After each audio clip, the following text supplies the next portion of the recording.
Hey there, welcome back. Ezra here, and in this video we are going to set up our Aweber email list so that when we send people to our squeeze page, we can put them onto an email list inside of our CRM, which is Aweber, and have it send them some emails. So the first thing that we need to do is create a list inside of Aweber. So I have this test account here. We'll click Create a List. And then what's going to happen is it's going to have you fill out some information about the list that you're setting up. So we're just going to leave all this information as it is in here, a company name and website and address. And then it's going to ask you, what do you want the sender name and email to be on your email list? So where do you want the emails to be coming from, and what email address do you want them to be coming from? So I'm just going to leave this as it is as well, and I'm going to click Next Step. Now we get to name our list. So I'm just going to name this B Test List, because this is just a test for you guys. And you could put in a description, but I'm going to skip that. I'm just going to click Next Step. Oh, they're going to make me put in a description here, so I'll just do that. Click on Next Step. And now it's going to ask us to confirm the email that people are going to get when they have to double opt in. We're just going to go ahead and click confirm here because we're going to actually turn off double opting in just a second. What that means is that when someone enters their email to get on our email list, we don't make them confirm in their email inbox. We don't want to do that for this campaign. So I'll just go ahead and click on approve and create list. And it's going to take a second, and it's going to create this specific list, and then we're going to make some modifications to it.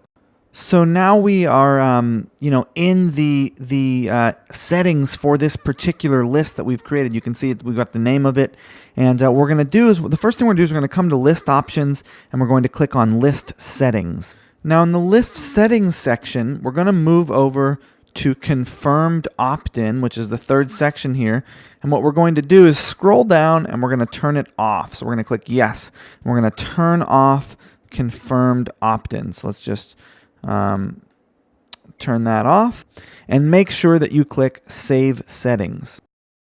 Now that our settings are saved, what we want to do is come to Messages and click on Follow-up Series.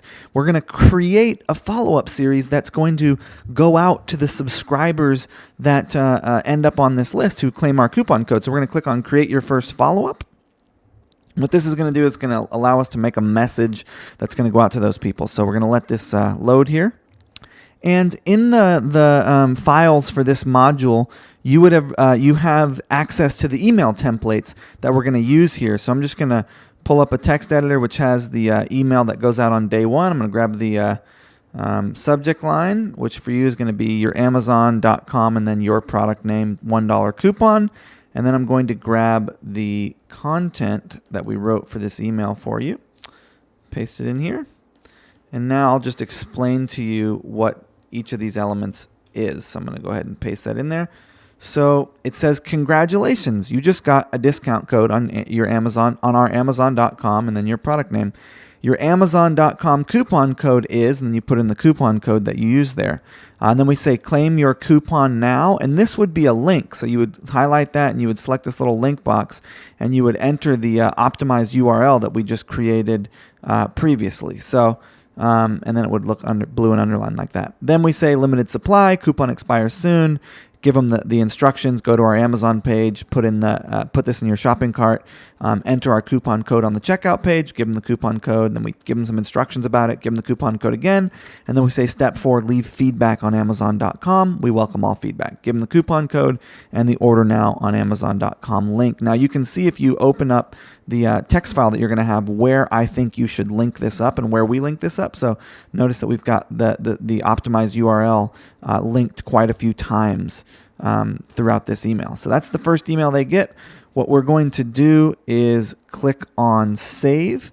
Notice that we did this as an HTML email so that we could put links into it. So we're going to click on Save. And that is going to save that email. And now we're going to click the Next button. And we're going to go ahead and make sure that link tracking click tracking is enabled, and we'll click Save and Exit. And then it's going to take you to this page, which shows you that this has been saved and it's ready to go. So you've got email number 1. It's going to be sent immediately, and it's all set to go. Now what we're gonna do something else here, which is we're gonna create a new follow-up. So we're going to click on create a follow-up. We're going to click that button again. We're going to add a second email to the sequence. So we're going to send them one email the first day and then an email the second day. And we're not going to send more emails than that because we don't want to upset them. And we have no way to pull them off of this email list once they purchase our product from Amazon.com. So we're only going to send 2 emails. And I've given you a template for this email as well. So I'm just going to open that up. And this email is much shorter. The goal here is just to give them some scarcity, let them know the coupon's expiring soon. Put in the subject line, reminder your coupon is expiring.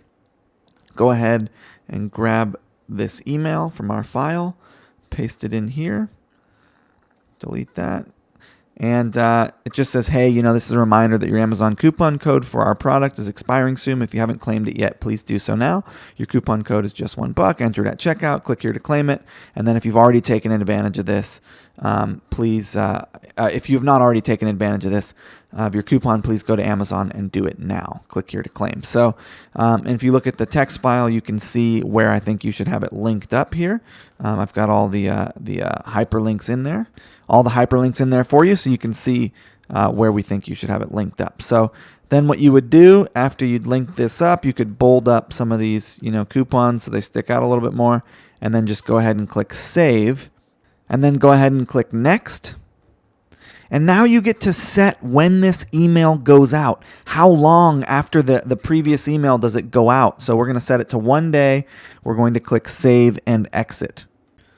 Okay, now that we have our follow-up series implemented, we have our Aweber list all set up. Now, the last thing we need to do is create a sign-up form inside of Aweber, inside of this list. So we're going to click on Sign-up Forms and click on Create Your First Sign-up Form.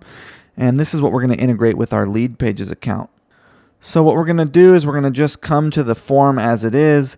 We are going to get rid of the name field. We're going to get rid of these bottom fields here. The only field we want is the email and the sign up button. We're going to click on continue to step 2, where we have to name the web form. So we're just going to put, test web form. You can put whatever, you can put the name of your giveaway campaign. On thank you page, you're going to come down to thank you page. You're going to change it to custom URL. Now this is going to end up being the lead page that we create inside of Lead Pages in the next video. But for now, we're just going to put an example here because we're going to come back and change this. We're going to come back and change this URL once we have the correct URL from Lead Pages. So then we're going to click on go to step 3, which we have to save our form in order to do. And now we're set. Our web form exists. It's inside of Aweber. It has an autoresponder follow-up series attached to it. Now we're done with Aweber, completely done with Aweber until we come back here and modify the thank you page for this web form once we have that thank you page from Lead Pages. So thanks so much for watching and sticking with me throughout this one. This was a little technical. We will meet in the next video where we actually continue with the technical. So I'll see you there.